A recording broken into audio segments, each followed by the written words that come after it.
আপনার মুর্শিদ এই জন্য করে ওজিফার কথা বলেন। বাবা, কে জওয়ান আছে, কে বৃদ্ধ, কে বৃদ্ধা, কে ছোট আছে, কে বড় আছে, তোমার কাজ হলো শুধু ওজিফাটা তাকে ধরিয়ে দাও। এই ওজিফাটা ধরিয়ে দিলে 1 লক্ষ সালামের কাজ হয়ে যাবে। সুবহানাল্লাহ।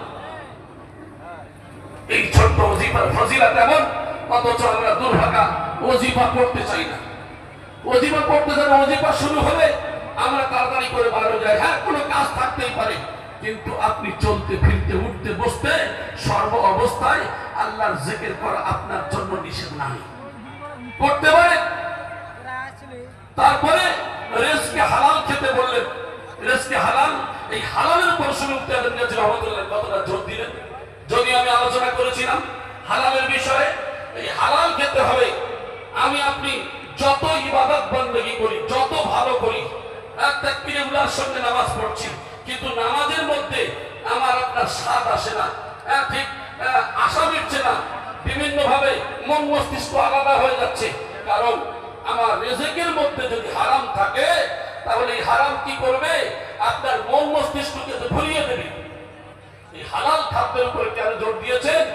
আল্লাহ রাসূল সাল্লাল্লাহু আলাইহি ওয়াসাল্লাম হাদিসের মধ্যে বলেছেন, তালাবু কাসবিল হালালি ফারিজাতু বাদাল ফারিজা, অন্যান্য ফরজের ন্যায় হালাল রুজি তালাশ করো। জোরে বলি সুবহানাল্লাহ।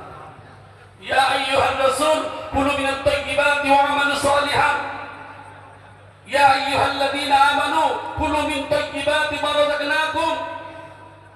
হাদিসে কুদসির মধ্যেও বলা হয়েছে, ইয়া রাসূল সাল্লাল্লাহু আলাইহি ওয়াসাল্লাম, সর্বপ্রথমে তুমি হালাল খাও, তারপরে সৎ কাজ করো। এই ইমানদারগণ, তোমাদের মধ্যে যে পবিত্র বস্তু দিয়েছি, যে রিজিক দিয়েছি, তার থেকে তোমরা ভক্ষণ করো। জোরে বলি সুবহানাল্লাহ। তাহলে আমার আপনার মুর্শিদ তিনি কি মন করা বলেছেন? হালাল খাওয়ার ব্যাপারে, হালাল খাওয়ার ব্যাপারে তিনি মন গড়া বলেন নাই, বরং তিনি এই যে কোরআন ও হাদিস থেকে নিয়ে আমাদের সম্মুখে তুলে দিলেন। আমরা কি করি? এই হালালান তাইয়্যিবান, হালাল খেতে বলেছেন। আবার হালালের মধ্যে কেমন হালাল, তাইয়্যিব, এটাই নিয়ে যদি ডিসকাস করা যায় অনেক সময় চলে যাবে। খাদ্যের মধ্যে হালাল তো অবশ্যই, আবার তাইয়্যিব বলা হয়েছে।